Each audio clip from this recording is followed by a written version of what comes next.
Ravelous 4 was a quiet place, the kind of world where people woke up to the sound of soft winds, passing through silver-leafed trees and the distant hum of floating harvest machines. The colony was small compared to other planets in the region, but everyone who lived there loved its calmness. The sky always stayed a gentle shade of violet, and at night the air glowed faintly because of the natural crystals buried deep under the soil. Life on Ravelous 4 was peaceful, predictable, and slow. Most of its citizens believed danger was something that only happened in far-off systems, not in their corner of space. They trusted their allies, trusted the Galactic Code, and trusted the long era of peace they had enjoyed.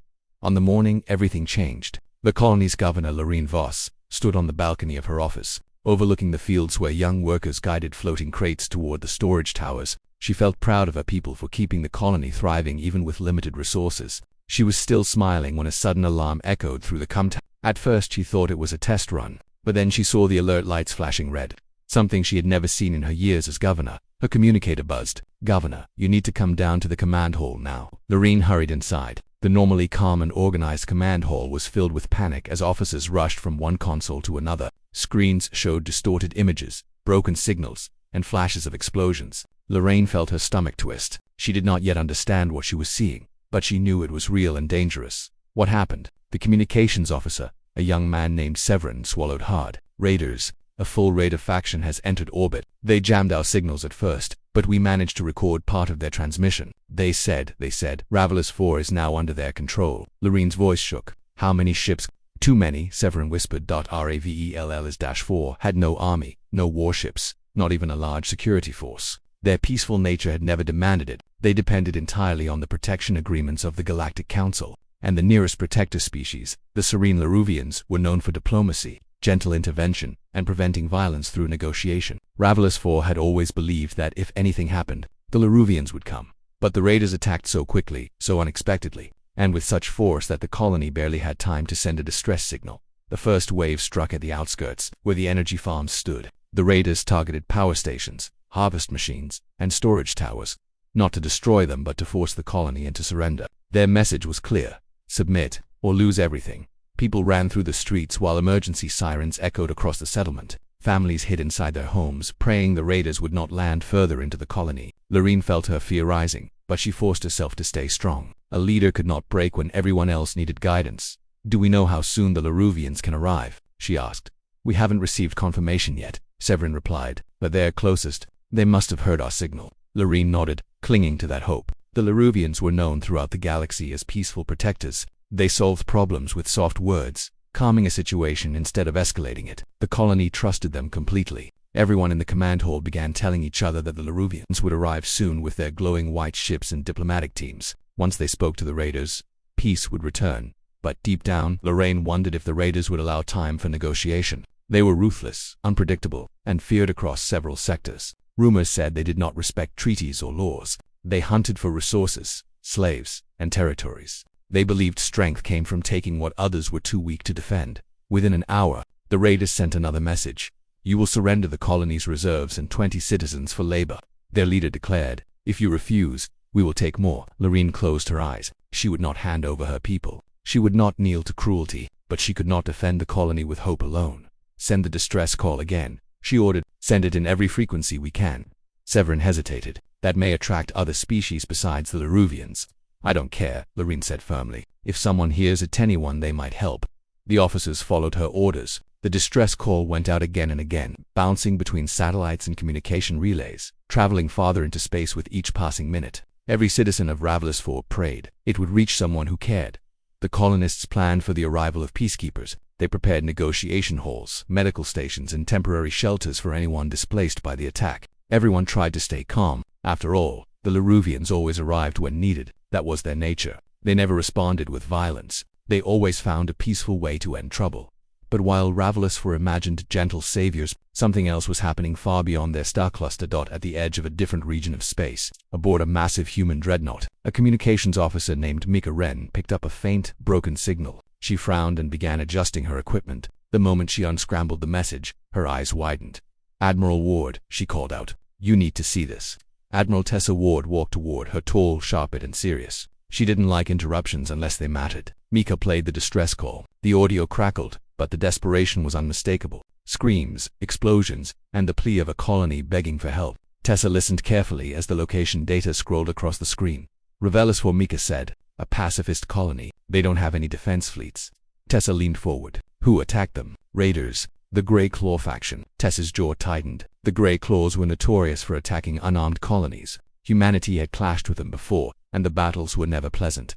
What is their council protection status? The Admiral asked. They are under Laruvian guardianship, Mika replied. Then why are they calling us? Because nobody else answered. For a moment Tessa said nothing. She stared at the dark expanse of space beyond the window. Humans were known across the galaxy as death. Their homeworld, Earth, was a place filled with predators, storms, and deadly environments. Humans evolved to survive anything, fight fiercely, and adapt quickly. Other species admired them but also feared them. When humans arrived at a conflict, the problem was usually solved with overwhelming force. That reputation made them the last species many colonies expected to see in a moment of desperation, but to humans, a distress signal was sacred. Prepare the fleet, Admiral Ward said suddenly. We're moving. Mika blinked. Ma'am, are you sure? The colony might be expecting Laruvian diplomats, not us. Tessa didn't smile, but her voice softened. If someone calls for help, we don't ignore it. And if they're being threatened, we don't negotiate with the ones doing the threatening. We stop them. Within minutes, the Deathworlder fleet began powering up. Engines roared, weapon systems checked themselves, and hundreds of soldiers moved into position. The fleet consisted of heavy cruisers, med vessels, interceptor wings, and the massive flagship Titan Spear. To other species, this fleet looked terrifying. To humans, it was simply their way of protecting the vulnerable. While the humans prepared for emergency departure, Ravelis continued suffering under the raiders' shadow. The colony's streets felt emptier than ever. The once beautiful violet sky now looked sickly because of the smoke rising from damaged structures.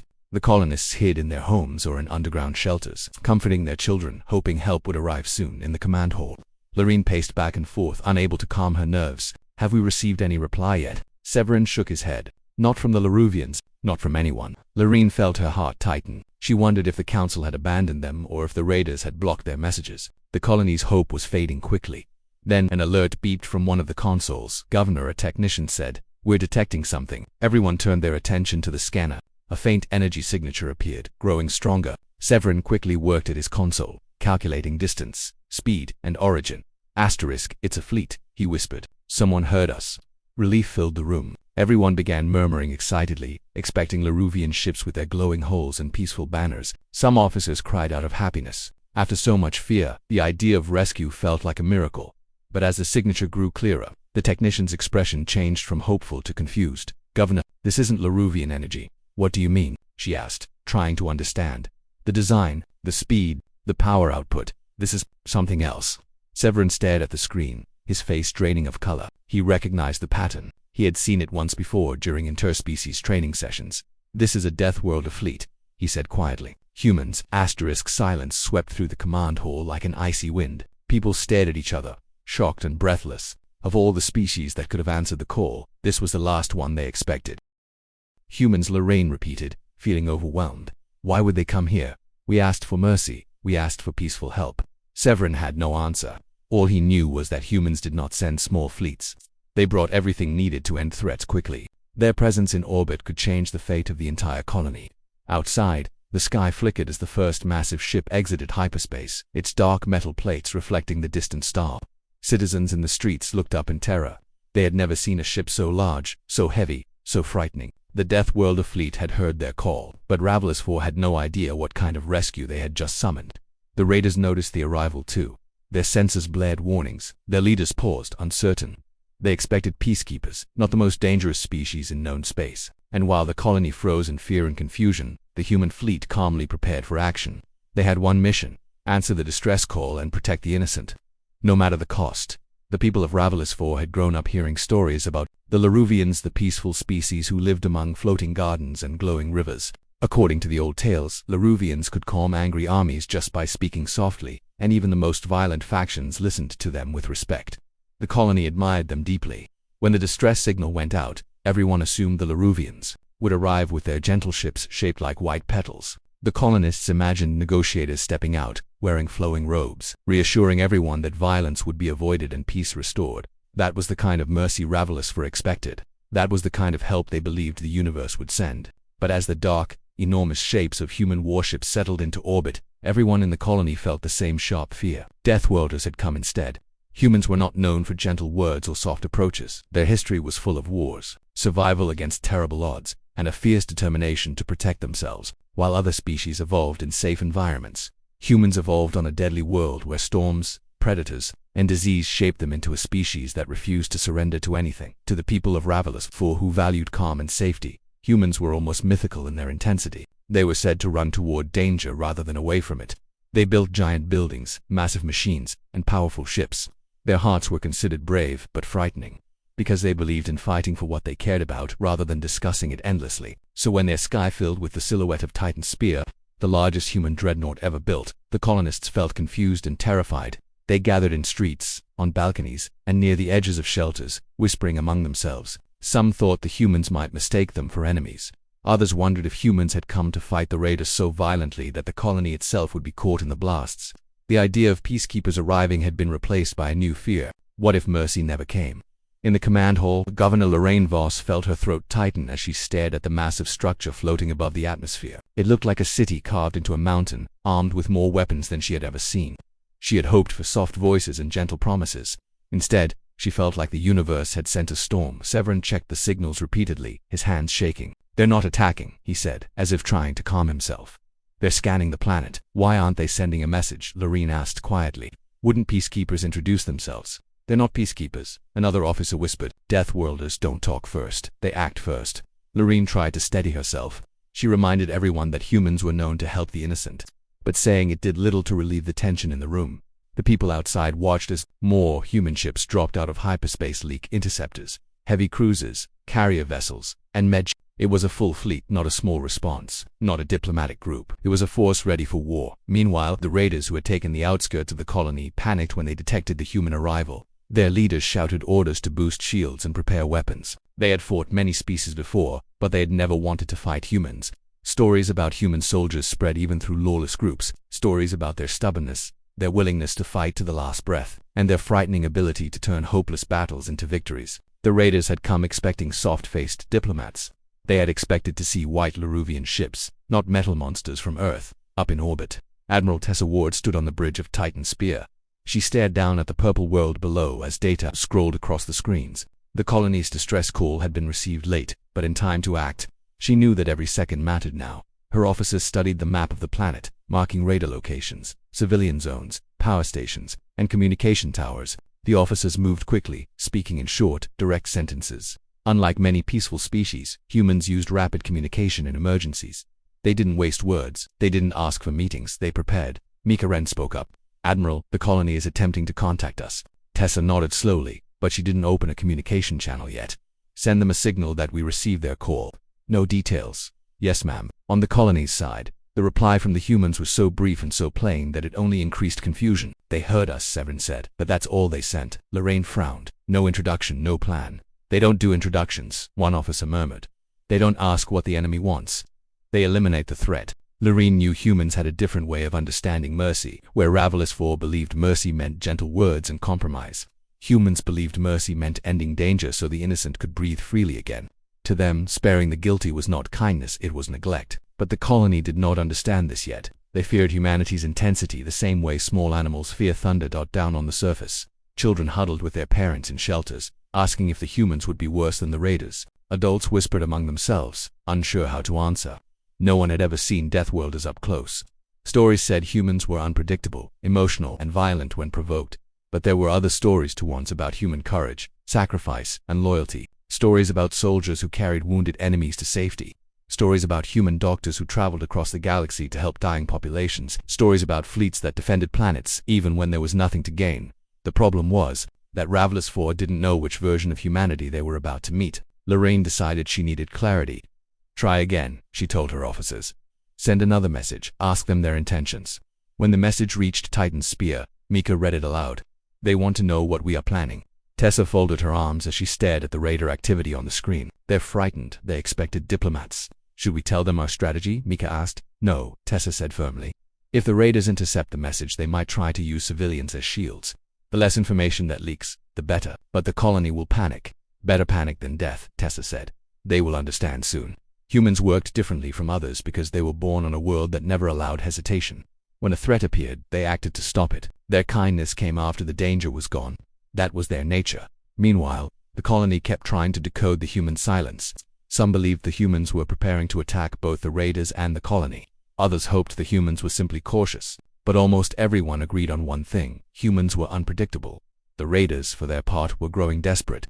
They opened a channel to the human fleet. Their leader, a scarred alien with cold yellow eyes, appeared on the screen. "This world belongs to us," he said. "If you are here to negotiate, we are prepared to listen. But if you are here for war, think carefully. We have hostages." Admiral Tessa Ward watched him with a blank expression. Her officers stood silent behind her, waiting. Humans didn't negotiate with raiders who preyed on the weak. They didn't respond to threats like frightened animals. The Admiral leaned forward with a calm but terrifying focus. "Mercy was requested," she said, "but not for you." The raider leader froze. He had hoped humans would negotiate out of caution. Instead, he saw the fire in the Admiral's eyes. A Deathworlder's calm was scarier than their anger. He cut the channel immediately. In the command hall on Ravelous 4, Lorene received a single transmission from the human flagship. It wasn't long. It wasn't poetic. It wasn't comforting. It said, "Stay indoors. Do not interfere." That was all. The officers stared at the message in confusion. Lorene didn't know whether to feel relieved or frightened. Humans were speaking to them, at least, but their message wasn't what she expected. "What does it mean?" Severin asked. "It means," Lorene whispered slowly, "they're going to do something and they don't want us in the way." Outside, the people watched bright lights flicker across the upper sky. Human ships moved into new formations, forming lines and triangles, adjusting positions with perfect precision. Every ship glowed with deadly energy. To the colony, the sight was overwhelming. They had never imagined such power in their sky. It felt like standing beneath a storm that could swallow the world. But to the humans, this formation wasn't frightening. It was protective. They were taking positions to shield the colony from every angle. Their scanners locked onto raider ships, mapping weaknesses and predicting movements. Their pilots were tense but ready, hands on controls, eyes sharp. Humans didn't come to Ravelous 4 to hurt it. They came because someone had cried for help. Down in the shelters, a small child named Kira whispered to her mother, "Are the humans going to hurt us?" Her mother held her close. "I don't know," she said honestly, "but I hope they understand we are not their enemies." If only the colony knew what was happening on the human flagship, how the crew spoke urgently, how medics prepared for civilian aid, how engineers got relief equipment ready. Humans were violent toward threats, but gentle toward victims. They would fight fiercely, then rebuild with kindness. But Ravelous 4 didn't know that yet. To them, the Deathworlder fleet was a terrifying misunderstanding. They had asked for mercy, but what they saw above them felt like punishment. They had expected peaceful negotiators, but instead, the most fearsome warriors in the galaxy had answered their call. Yet, even in their fear, one truth remained. The humans didn't come to negotiate with raiders. They came to end the danger forever. And Ravelous 4 would soon learn the real meaning of Deathworlder mercy. The moment the Deathworlder fleet finished forming its battle pattern above Ravelous 4, a strange silence spread across the colony. The alarms had stopped. The raiders paused their attacks, and even the wind outside seemed to hold its breath. Every living being on the planet sensed that something enormous was about to happen, something that could change their world forever. On the outskirts, where the raiders had set up temporary camps and forced colonists to kneel with their hands behind their heads, the invaders looked nervously at the sky. They had come expecting fear, obedience, and silence. They did not expect the arrival of humans. The moment they saw those colossal ships hanging in orbit like metal giants, their hearts began beating faster. Some raiders whispered among themselves, wondering if they should flee. Others gripped their weapons tightly, trying to hide their panic. Their leader, Carvox, paced back and forth. His armored boots crunched over the dirt while he tried to calm himself. He had fought many battles, but even he knew the stories about death. Humans were either brave or insane. No one really understood which. They charged into storms. They fought creatures larger than themselves, and they refused to surrender even when their enemies thought the battle was already over. Carvox had always believed that humans were exaggerated legends, but now, seeing a real Deathworlder dreadnought above him, he felt the legends were not exaggerated at all. "Hold the hostages tight," he ordered. "If the humans come, use them as shields." Some raiders hesitated. They knew humans didn't respect threats. Threatening civilians might only make humans angrier. "Do it," Carvox roared. The raiders obeyed, though fear trembled in their hands. Back in the colony, Lorene Voss watched the sky from the command hall window. Her officers gathered around the main screen showing the positions of the raiders, the human fleet, and the colony shelters. Everyone felt helpless, as if the planet had fallen into someone else's hands. The colonists expected peace, but instead they were staring at the promise of war. Lorene tried to remain calm, but her heart raced with worry. What if the humans acted too aggressively? What if the colony became collateral damage? Her communicator buzzed. "Governor, people are panicking," a security worker reported. "They're asking us whether the humans will destroy the raiders or the colony." Lorene wanted to say something reassuring, but she didn't know what the right answer was. She had never interacted with humans before. She had only heard stories, some inspiring, some terrifying. "Tell them to stay inside," she said softly, "and tell them that help has arrived, even if it looks different from what we expected." Above the planet, inside Titan's spear, Admiral Tessa Ward finished her preparations. Her officers were ready, pilots were strapped into their intersectors, and the fleet was poised like a clenched fist waiting to strike. But Tessa Ward was not careless. She knew innocent lives were at risk. She had no intention of destroying a colony she had come to protect. Humans never attacked blindly, no matter what the galaxy believed about them. A holographic map hovered in the center of the room, showing every raider camp and hostage location. Human sensors were more advanced than most alien species realized. They could track heartbeats from orbit, distinguish hostiles from civilians, and predict the movement of enemies before they acted. "Hostage count confirmed," Mika announced. "Multiple civilian clusters. The raiders have spread them out to block our approach," a commander added. "They're forming human shields. They think we won't fire." Tessa's face darkened. "They're right. We won't fire, not while civilians are in their hands." Another officer asked, "Should we attempt negotiation?" Tessa shook her head. "Negotiation is useless. They won't listen. They're scared of us, but not enough to surrender." "Then what do we do?" Mika asked. Tessa pointed at the map. "We extract the hostages." A wave of shock spread across the room. Extracting hostages from a planet full of raiders was considered impossible by most species. It required perfect timing, absolute accuracy, and flawless coordination. But for humans, especially trained Deathworlder Marines, impossible. Missions were simply challenges. Tessa raised her voice slightly. "Begin Operation Dawnshield." The officers nodded sharply. They had trained for this. Their eyes lit up with determination. Down on the surface, in an underground shelter, a group of colonists huddled together. Among them was Yulon, a young engineer, who listened to the distant rumbling above. He held his little brother close, trying to keep him calm. "Why did the humans come?" the boy asked. "Because we asked for help," Yulon said, although he wasn't sure if that was the full truth. "And humans always answer distress calls. But they're scary," the boy whispered. "Jale," and looked up at the trembling ceiling. "Sometimes help looks scary when danger is near." Up above, dozens of human dropships detached from the larger cruisers and shot toward the planet like streaks of silver light. The raiders saw them and panicked. They shouted orders, raised shields, and aimed their weapons upward. Some tried firing at the incoming ships, but the humans moved too fast. The dropships darted between enemy fire like trained predators avoiding traps. Inside one of the dropships, Captain Mara Solis checked her team. Each Marine wore heavy exosuits with reflective helmets, tactical visors, and reinforced armor. Their weapons were compact but powerful. They looked intimidating to anyone who didn't understand that they were protectors, not monsters. Their breaths were steady, their hands firm, their minds clear. Mission priority: save the civilians, Mara reminded them. Not kill the raiders, unless they threaten the civilians first. One Marine muttered, "Understood. No unnecessary violence." The dropship bucked as it entered the atmosphere. Flames streaked around the windows, but the Marines did not flinch. They were used to the chaos of battle zones. To them, the storm was familiar.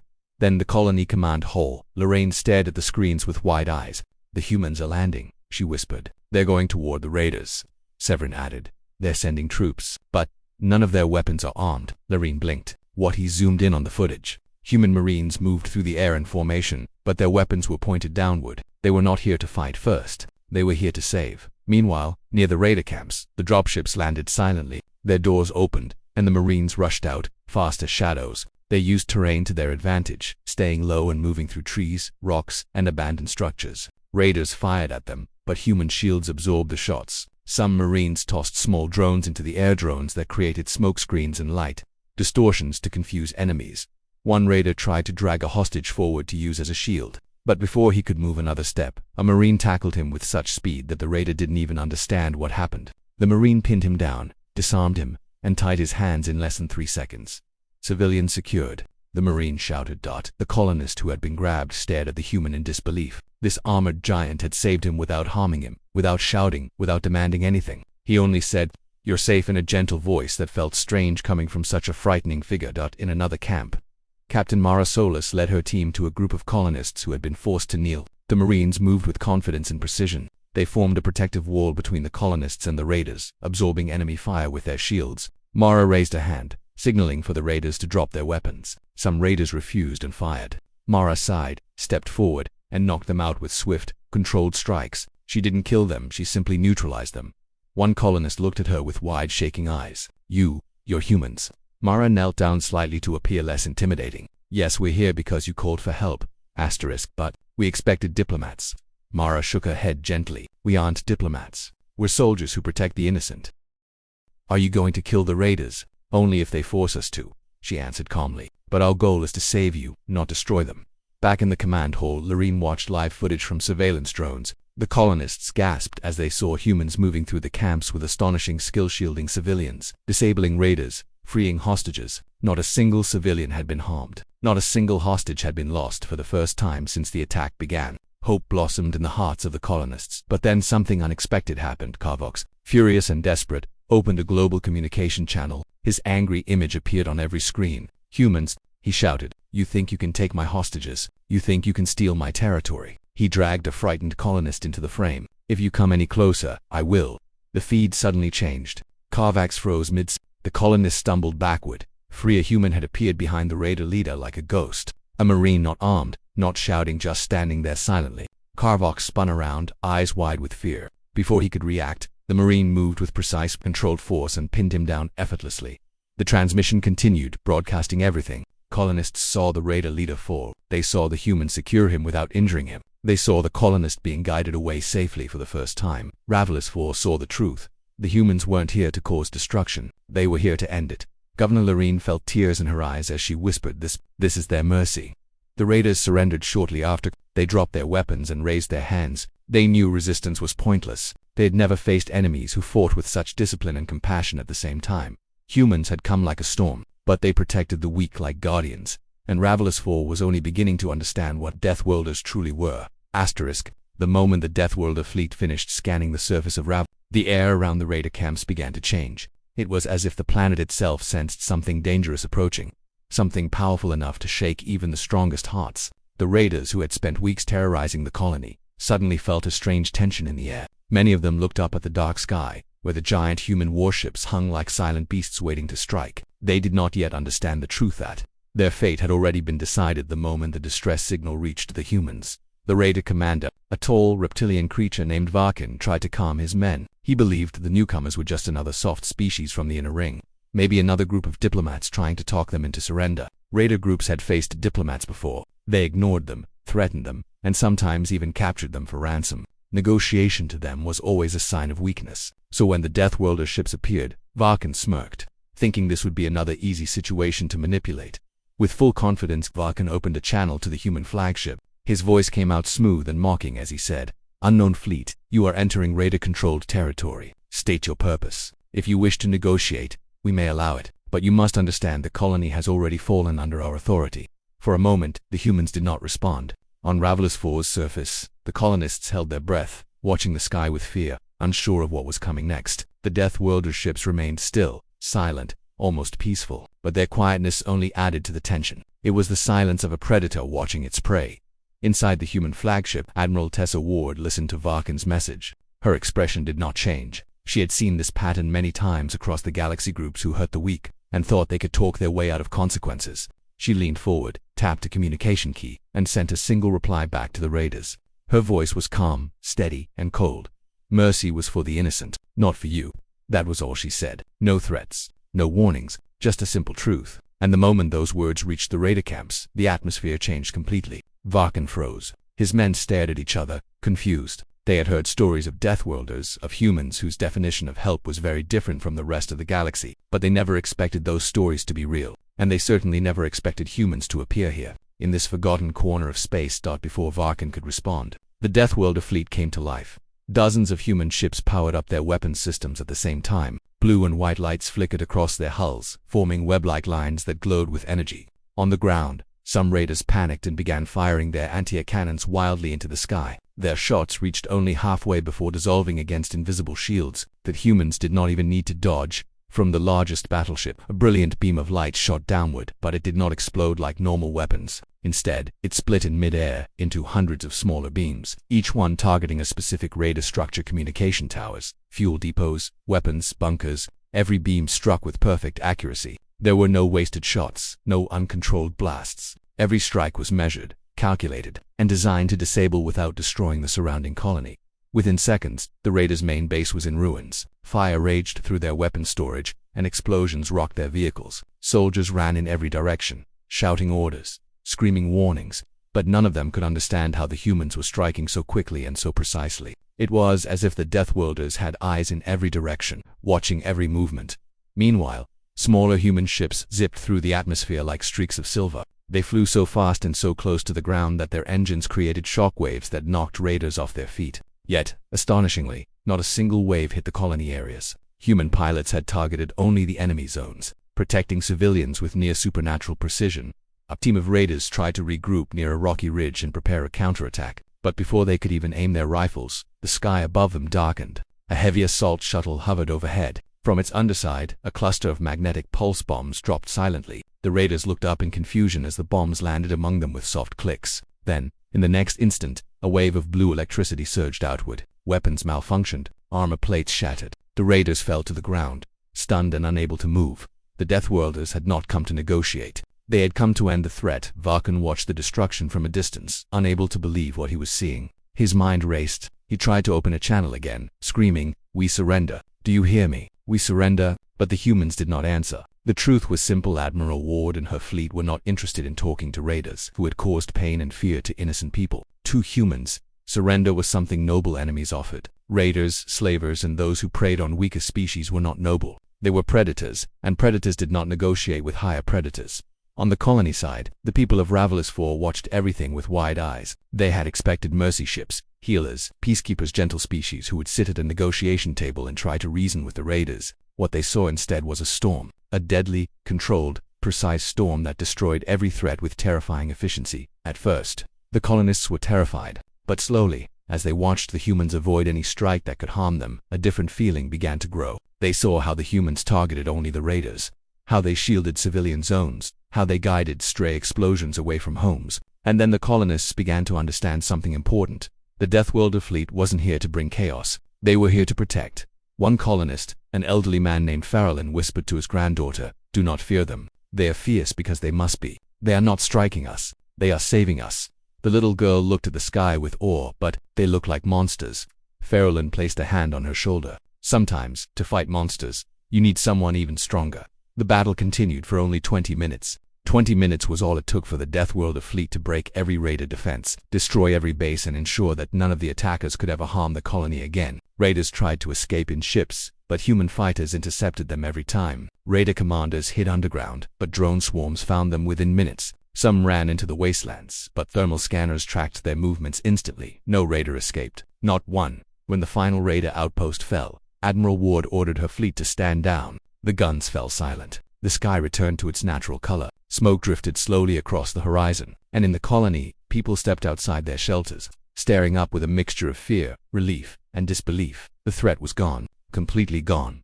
On the raider side of the battlefield, storms of dust and ash settled over broken armor and ruined machines. Human ground teams landed in armored suits, moving silently among the wreckage. They checked for hidden explosives, looked for surviving raiders, and made sure every danger was neutralized. Our steps were heavy and confident, their armor marked with glowing symbols of their fleet. They looked like ancient guardians walking across a battlefield they had already conquered. Some colonists expected the humans to roar in victory or act with anger. Instead, they moved with calm professionalism, like people doing a difficult job they had done many times. Their attitude confused many aliens who believed Deathworlders were wild and uncontrollable. But this was not the rage of a violent species. This was the discipline of protectors who understood the value of the lives they had saved. Back at the human flagship, Admiral Ward watched the reports come in. Each officer confirmed that the raiders had been completely neutralized. The colony was safe. Only then did she allow herself a small sigh of relief. She knew what the galaxy whispered about humans, that they were dangerous, violent, unpredictable. But she also knew something the galaxy rarely understood. Humans did not fear battle, because they had learned from their dangerous world that hesitation cost lives. If someone called for help, they answered with everything they had. A young officer beside her turned and said, "Admiral, the colony is requesting communication."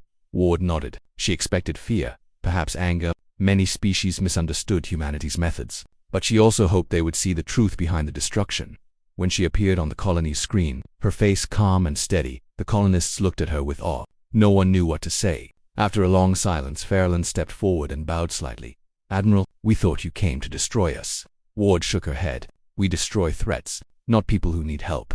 A wave of relief washed through the colony, and some even began to cry. For the first time since the raiders arrived, they felt truly safe. The Deathworlder fleet had not brought the gentle mercy the colony expected. Instead, they brought a different kind of mercy, swift, fierce, protective, a mercy that ensured no one would ever hurt Ravelous 4 again. And as the dust settled across the battlefield, the colony began to realize that sometimes the strongest shield is carried by those the galaxy fears the most. The battle was over, but the sky above Ravelous 4 was still filled with the presence of the Deathworlder fleet. The massive ships floated silently, their weapons offline, their crews scanning the planet for any remaining danger. Below, the colony began to emerge from the chaos, stepping cautiously from the shadows of destroyed buildings and charred terrain. The colonists had never seen anything like the display of power, precision, and control that the humans had shown. Fear and awe mixed in their hearts as they tried to process what had just happened. Their world had been saved, but not in the way they had imagined.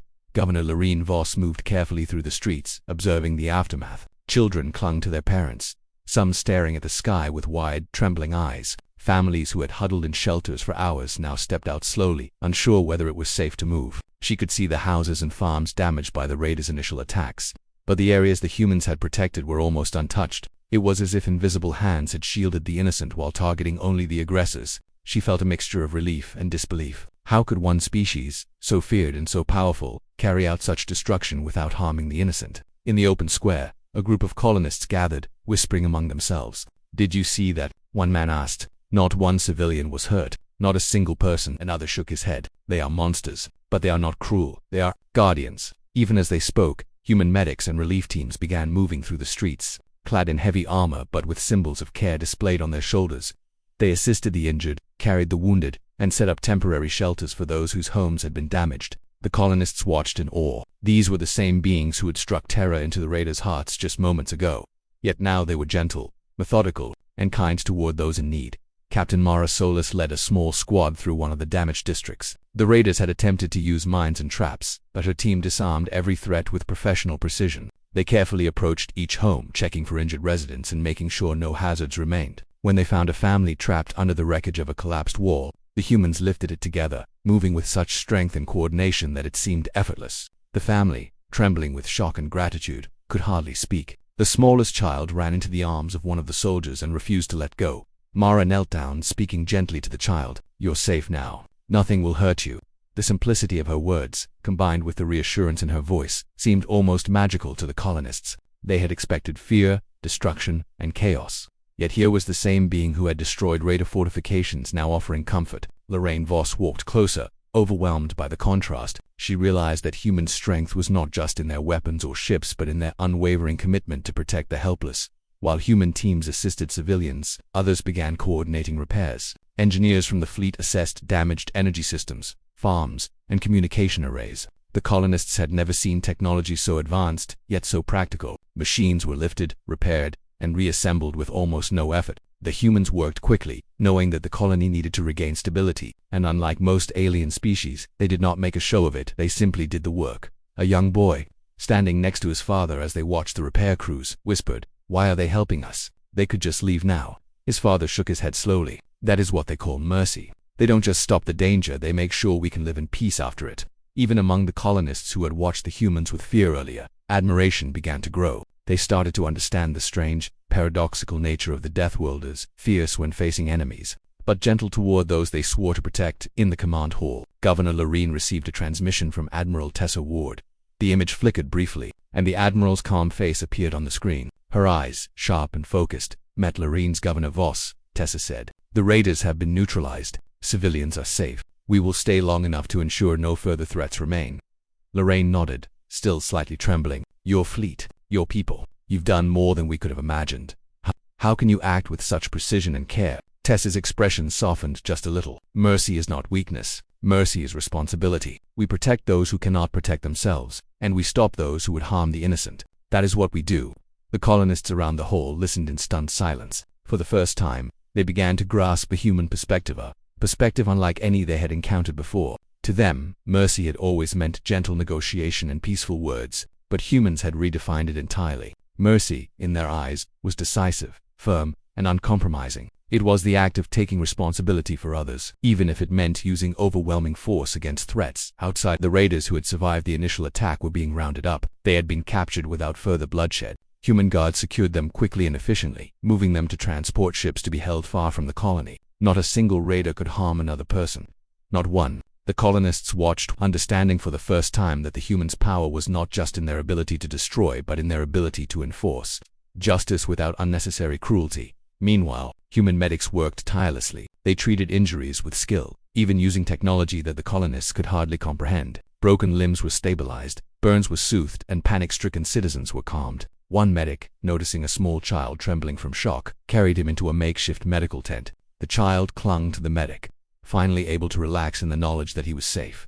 Governor Lorene walked through the streets, speaking to the colonists as she observed the humans' work. Each story she heard reinforced the same truth. Humans were fierce, terrifying when fighting, but kind and careful when protecting. It was a combination the colony had never seen before. A merchant whose shop had been damaged by raider explosives approached a human engineer. "Why are you fixing my shop?" he asked. "You didn't have to do this." The engineer smiled slightly. "Because it is right. You suffered because of someone else's greed. We stop the greed and make sure your life can continue." Even simple acts of help left the colonists amazed. Humans cleared rubble from roads, restored power to small districts, and set up water purification systems in damaged neighborhoods. For every action that could be seen as aggressive, there were 10 acts of compassion. The balance between fear and hope was difficult for the colonists to comprehend. In one neighborhood, a group of children watched as a small group of Marines lifted heavy debris from their playground. One boy asked a soldier, "Are you going to stay?" The soldier knelt, gently placing his hand on the boy's shoulder. "We will stay long enough to make sure you are safe. Then, if danger comes again, we will come back."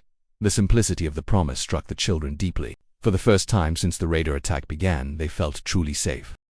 Governor Lorene realized that the presence of the humans was already teaching her people something important. Fear could be replaced by respect. Misunderstanding could be replaced by knowledge. The colonists had expected mercy as gentle words, but they now understood that mercy could be something stronger, more decisive, and far more protective than anything they had imagined. As the humans continued their work, they coordinated with the remaining colonial personnel to plan long-term repairs. They established temporary shelters, fixed communications, and ensured that energy grids were restored as quickly as possible. The colonists marveled at the speed, precision, and thoughtfulness of the humans' actions. Each task seemed effortless, yet the result was extraordinary. A colony damaged by violence now being restored to safety and stability. Within hours, by the time the sun began to set over Ravelous IV, the colony looked almost normal again. Buildings had been cleared of debris, pathways were safe to walk on, and families could return to their homes. The people no longer hid in fear. Instead, they stepped outside, observing the humans who had protected and rebuilt their world. In the command hall, Lorene called her officers together. "We need to understand what just happened," she said. "We asked for mercy and we received something different, something stronger, something that saved us completely." Her officers nodded, still in awe. It was clear that the humans had brought a new understanding to the concept of protection. Mercy was no longer just about negotiation or pleading for peace. It was about responsibility, courage, and action. Admiral Tessa Ward watched the colony from orbit as her fleet began preparing for a brief departure. She knew her people had done their work well. The raiders were gone, the civilians were safe, and the colony would recover. But she also knew the lesson left behind was perhaps more important than the battle itself. Humans were not just warriors, they were guardians. As the Deathworlder ships slowly lifted off into space, the people of Ravelous IV gathered in their newly restored squares. They whispered among themselves, recounting what they had seen, the precision, the discipline, the unexpected gentleness, and the way the humans had ended the threat without harming the innocent. They began to understand that mercy, as defined by humans, was both terrifying and beautiful. Governor Lorene Voss stood in the center of the square, tears streaming down her face as she watched the last ships disappear into the stars. She finally spoke aloud, so that everyone could hear. "We asked for mercy, and it arrived not as we expected, but as it should have been. We have been saved, and we have been taught what true mercy means."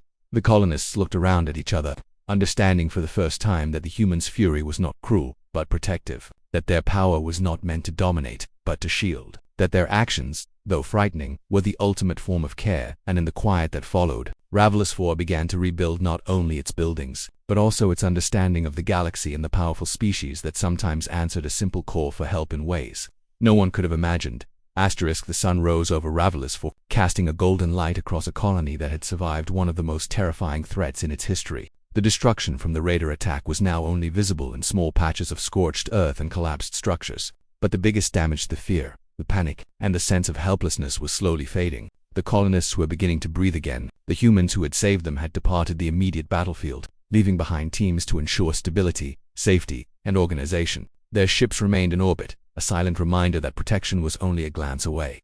Governor Lorraine Vosk walked through the streets with a small group of advisors. Every step revealed a mix of ruin and recovery. Children were already playing near rebuilt playgrounds, their laughter ringing out across the square, a sound that had been absent for days. Families returned to homes, inspecting damage and making plans to repair what the raiders had destroyed. Merchants reopened shops, arranging goods, and calling out greetings to customers. There was a tentative optimism in the air, an understanding that life could continue. But it was also clear that the colony had changed. It had experienced something extraordinary, something it would remember for generations. Lorraine stopped near one of the temporary shelters where human medics and engineers were assisting civilians. She observed a young family being guided out of the tent by a soldier who had protected them just hours before. The father looked at the human and tried to thank him, but words felt inadequate. The soldier only nodded a small smile beneath his helmet and returned to his work without waiting for more praise. Lorraine realized that this simple gesture reflected the essence of the Deathworlders. They acted not for recognition, not for reward, but because it was right.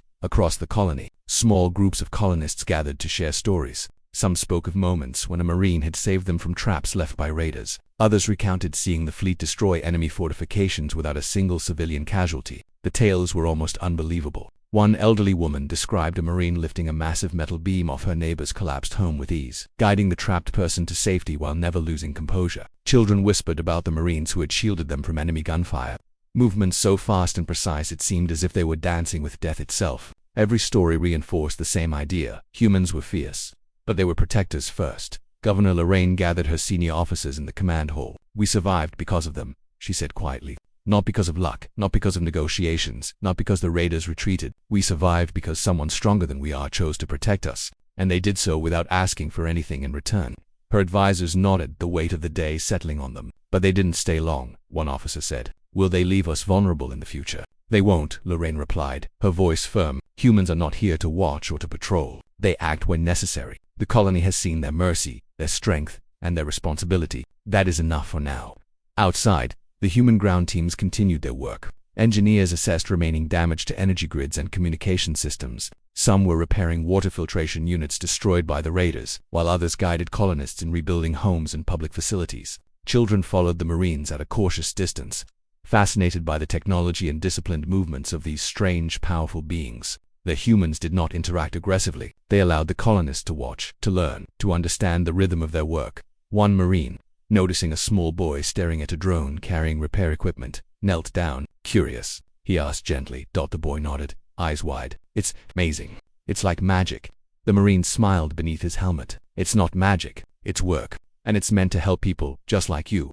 Elsewhere, Captain Mara Solis and her squad were helping rebuild the marketplace, lifting debris, and coordinating repairs with local craftsmen. She moved with quiet efficiency, always alert to potential dangers, always ensuring no harm came to the people around her. The colonists began to understand that the human strength was not just in fighting, it was in protecting, in creating order from chaos, and in ensuring life could continue even after destruction.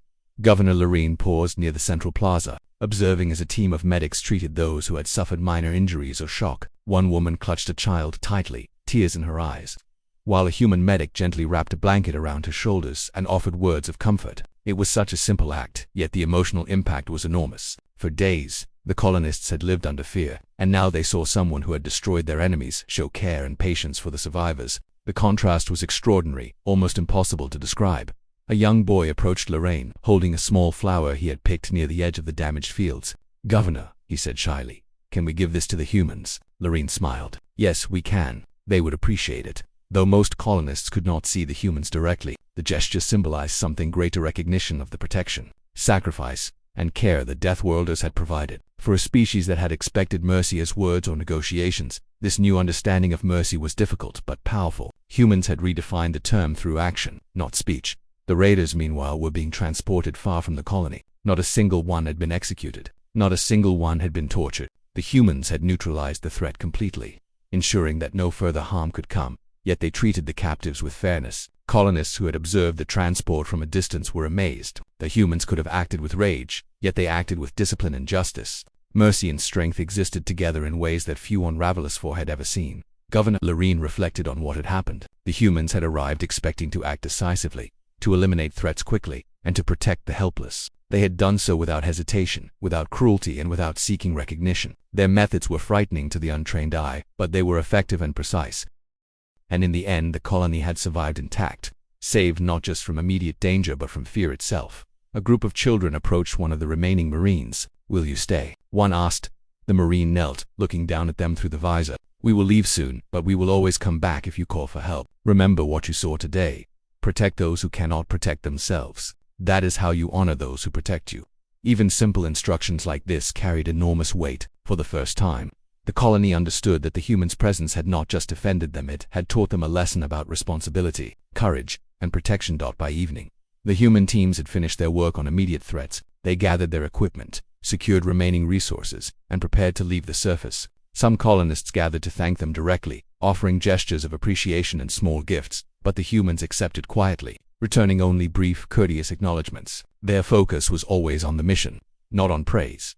Governor Lorraine approached Admiral Tessa Ward for a final discussion before the fleet departed orbit. The viewports displayed the shimmering ships in formation, ready to leave but maintaining a watchful presence until it was safe to fully disengage. Lorraine struggled to find words. "Admiral, we cannot thank you enough. Your people, they saved us. They changed our understanding of mercy, of strength, of protection. How can we ever repay you?" Tessa Ward's expression softened slightly. "You do not need to repay us. We act because it is right. If others are in danger, they deserve protection. That is all the reward we require. Learn from what you have witnessed, and perhaps one day you will protect those who cannot protect themselves as well." Lorraine nodded, understanding at last the essence of what had occurred. Humans had redefined mercy not as negotiation, not as pleading, not as compromise, but as decisive, disciplined action combined with protection and care for the innocent. They had answered a call for help not with words, but with deeds that were frightening, powerful, and ultimately compassionate. As the fleet lifted from orbit and disappeared into hyperspace, the people of Ravelous 4 looked up with mixed feelings: fear, awe, gratitude, and hope. The colony had survived a terrifying attack, and not just survived, but learned a lesson that would endure through generations. The story of the humans, their fleet, their discipline, and their mercy would become legend. Children would tell their parents, parents would teach their children, and the name Deathworlders would forever be associated with both power and protection. Governor Lorene Voss stood in the central plaza as the last streak of light from the fleet vanished into the stars. She felt a quiet sense of peace settle over her. The colony had been saved, the raiders defeated, and the people inspired. She turned to her officers. "Today we saw that mercy is not always gentle. Sometimes it arrives like a storm, but it is a storm that protects, not destroys. Remember this day. Remember what true guardianship looks like." The colonists nodded, understanding now what had seemed impossible to comprehend hours before. Humans had come when they were needed most, fought with terrifying skill, and acted with unwavering care. They had arrived not as negotiators, not as diplomats, not as passive observers, but as protectors, as the ultimate guardians of those who could not defend themselves. As night fell on Ravelous 4, the colony began its recovery in earnest. The streets were filled with cautious laughter and conversation. Children played among repaired structures, and families rebuilt homes together. The memory of the raiders' attack remained, but it was overshadowed by the awe and gratitude inspired by the humans' actions. The planet, and its people, had been touched by something extraordinary, a demonstration of mercy, power, and care that would forever change how they understood the galaxy and the nature of true protection. Even as the stars glittered above, where the Deathworlder fleet had vanished, every person on Ravelous 4 carried a piece of that lesson in their hearts. Mercy, they now knew, could roar, strike, and protect all at once. And sometimes, it came not as a gentle hand, but as a force so strong that it could save entire worlds. The colony would rebuild, stronger than before, inspired by the example of those who had come when they were needed most. The people of Ravelous 4 would never forget the day the Deathworlders arrived, not to negotiate, not to console, but to act. And through their actions, they had taught the galaxy what it truly meant to protect the innocent,